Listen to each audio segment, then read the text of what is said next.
Hi, I'm Garry McColman. I'm a co-chair for Kids for Kids Hockey Tournament, and I'm here on behalf of the University Hospital Kingston Foundation, where every year our charity gives over $25,000 to the hospital for pediatrics, for youth, young people. And I'm here with the Dempster family. We have Cheryl, the mother of Curtis, who plays for the Salvation Army in the Church Athletic League, and Ryan over here, who plays for the KAMHA, the Kingston Minor Hockey Association Canadians. Well, both boys were eager to join our family and came a little bit early, around 32, 33 week time. So they both spent time in the neonatal unit. Curtis was lucky enough to only have to stay about 10 days. Ryan was there for almost 3 weeks. So that was a bit of a juggling act with the 2-year-old and a little one in the neonatal unit. But the nurses and the doctors on staff there made it such a smooth transition as it can be when you've got little ones who are, working on being ready to be out in the world. And right from the get-go, they both had respiratory issues. So, we were kind of hoping that at some point they would both grow out of it, but unfortunately the asthma is one of the things that have stuck around. Curtis had a few more issues in the beginning. He was very low with certain antibodies, and so he had an extremely low white cell count, and it took until he was about almost 10 before it came into the normal range. So for the first 4 years, he was a patient with Dr. Amiette, who was infectious disease specialist. And so they looked at all the things that was going on with Curtis because he couldn't fight any infection.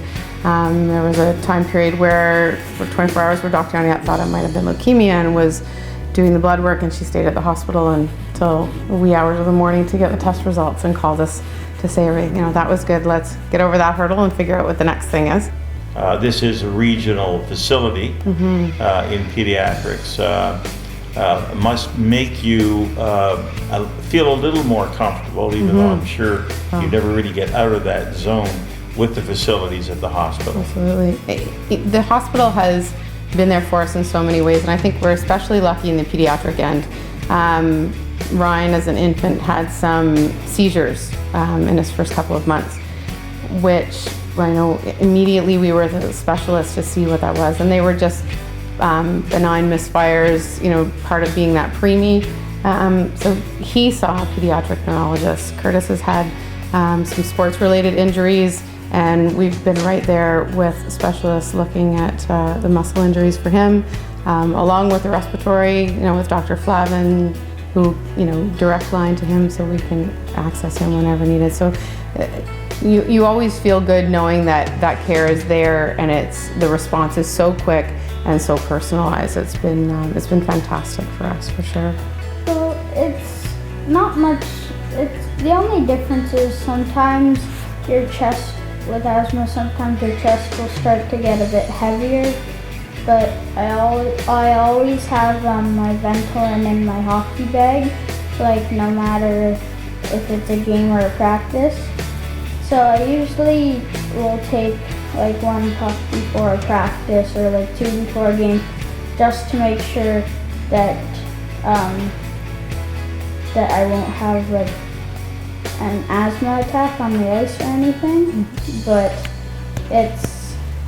in some ways it can be harder, and sometimes I get more tired easily because my chest is more heavy. So I always keep my Ventolin on me. Before games, I usually take it maybe 10 to 20 minutes before, so by the time I'm on the ice and the game started, it's in my lungs, and then I can play at the same rate as any other kid. Well, thank you very much for this. We appreciate it, and I hope you don't mind, but we're going to feature you in our Kids for Kids hockey magazine this year for the tournament. That's great. And each and every year we have this year we have about 180 hockey teams that will be coming to Kingston. That's about 3,500 players and about 10,000 people. And we really appreciate everything that especially our local hockey teams contribute, and we certainly thank you for this. Oh, welcome. Thanks for coming. Thanks.